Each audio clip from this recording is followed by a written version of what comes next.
Good evening. So I'd like to start out with a short story for you. There was a young man and his father, and they were sitting outside. They're just hanging out, being together. And the father had his newspaper out, and a sparrow had landed in the yard in front of them. And he looked over the newspaper and he said to his son, "What's that?"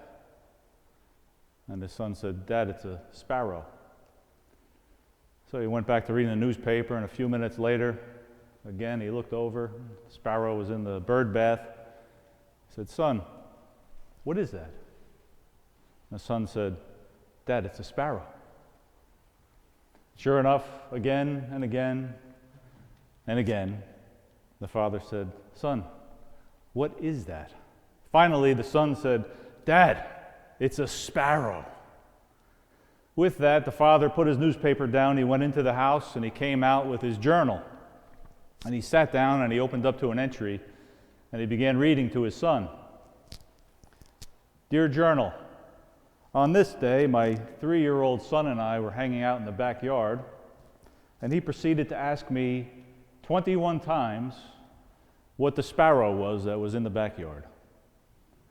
And 21 times, I answered him patiently.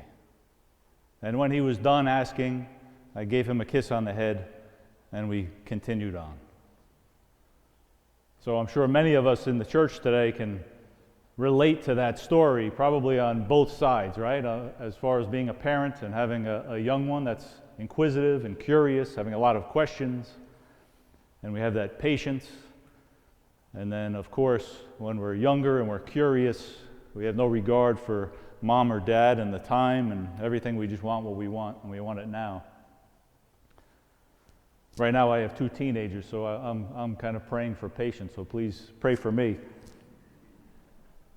But it makes me think about how when Moses was leading God's chosen people in the desert for those 40 years, how God must have felt towards those people that he had chosen and called out to himself, and how they just refused to kind of go along with the program. Until, of course, eventually he had to lay down the rules, the laws, the commandments, out of love, of course. But I'm going to get back to that in a moment with the commandments. And first I'd like to go to today's feast, which of course is the Feast of the Holy Family. So this was started out as a devotion several centuries ago in regional churches. And eventually, in 1893, Pope Leo XIII instituted the feast on a local level. And then in 1921, Pope Benedict XV added the feast to the universal calendar. It's moved since then. It used to be on the Sunday after Epiphany, but now it's the Sunday after Christmas. And we're really called today to focus on the Holy Family because they are, and they should be, an example for us. And although the stories and the Gospels and our traditions of Jesus as a young one are limited, even more so we need to focus on what we have presented to us from the Holy Family. It's amazing that the popes would even see that long ago how this culture would start to tear down our families and how many families would be torn apart, and how the culture actively is hostile to our church and to our beliefs and to the family, which we know as the fabric of society.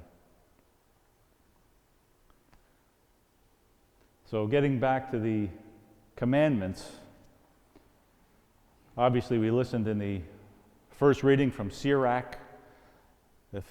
If that rang a bell with you, that was the 4th commandment. Thou shalt honor thy mother and thy father. Now, one thing that I have to explain to my children often, and maybe you do as well at home, is that we have these rules and these laws because we love you. And we want you to live a good life, and we want you to treat other people the way that they're supposed to be treated. And it doesn't always go that way. But if we didn't have these rules, if we didn't have these laws, these agreements, life would quickly devolve. Bishop Barron, I don't know if you're familiar with any of his preaching, but he has a great analogy for that. He says, can you imagine having a baseball game, the Yankees and the Red Sox maybe coming together for a game, and the officials don't show up and there's no rules? We wouldn't have much of a game. So in order to get that game going, we need to have the rules in place. No. So I'm using some artwork today with these slides, and we can really glean a lot from these images. This one's from Rembrandt, and this is Moses holding up the tablets after coming down from Mount Sinai. So the 10 Commandments, as we know them, the first 3 deal with the relationship between us and God. But the 4th, and all those that follow the 4th, deal with our relationships with each other. So I think that God really stressed the importance of honoring our fathers and our mothers, and really expanded that to also include all of our family members by placing it there right after the other 3. Sirach, the first reading from the book of Sirach, and what we consider the wisdom books, has a lot of practical advice, a lot of promises. And he takes that author takes that from the 4th commandment. If we listen to that, those who honor their mother and their father shall have long lives. They shall bring comfort to their mothers. They shall honor their fathers. A lot of promise there. And we hear that in the 4th commandment as well. Shall have a long life, those who honor their mother and their father. So we can understand how God stresses the importance of that commandment for us. And in our catechism, if we go to the catechism, we'll see that God expands that definition of honoring thy mother and father to including our teachers, our coaches, our aunts, our uncles, our fellow parishioners, those in our close circle who might not be blood relatives, but who we consider family and friends.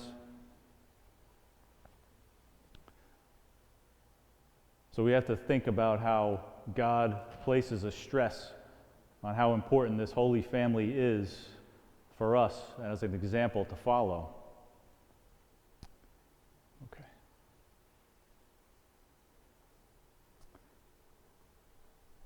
So I found this beautiful painting. This is a painting, obviously, of today's gospel passage from the presentation. And we have Simeon and Anna there. So fitting that this comes right after Christmas Day, because they, to me, and to all of us, should really represent Advent. They are waiting in the temple for how many years, waiting for the incarnation, for the Christ to come, and they're filled with such joy. And yet, when I look at Joseph and Mary, I see a little more concern. Simeon spoke about her heart being pierced, and there coming some suffering eventually to the family. And I'm sure we all can relate to that as well, where in our families we have the greatest joys, but we also have the greatest sufferings as well. But when I say we look to them as an example, God chose to become a man, chose to be born to a human family, human parents. Mary and Joseph both said yes to what God was asking of them. They followed the laws of the prophets. They presented Jesus in the temple. They were being obedient. They were being faithful to God. Can you imagine the humility of God becoming an infant to human parents? These are the qualities that St. Paul was talking about in Colossians. Kindness, compassion, humility, gentleness.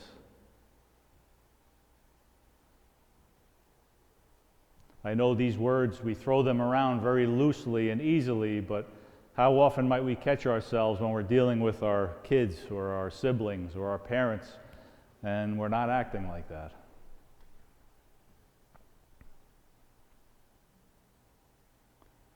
So I'd just like to finish up and ask each of you to call to mind one family member in your life right now that we need to work on, a relationship that we need to work on. Maybe it's a spouse that's been unfaithful or selfish. Maybe even it's a family member with suffering from their health. Maybe somebody's suffering with an addiction. If you're a parent and you have a child suffering with an addiction or special needs, Jesus said, pick up your cross and follow me. Pick up your cross and follow me. We get up each day and we have to follow. Each day we have to carry this cross, but we need to do it together. So I know families today don't look all the same, right? And like I said, a lot of times today, sometimes not even blood relations, we consider each other family. But we are a part of the human family. We are a part of the church, which is God's family. And let's just finish with thinking about what St. Paul wrote in Colossians. Tenderness, kindness, compassion, and humility. And let's bring that to the Eucharist. And when we leave Mass tonight, let's take that back to our families and let's pick up our cross and carry on. God bless us.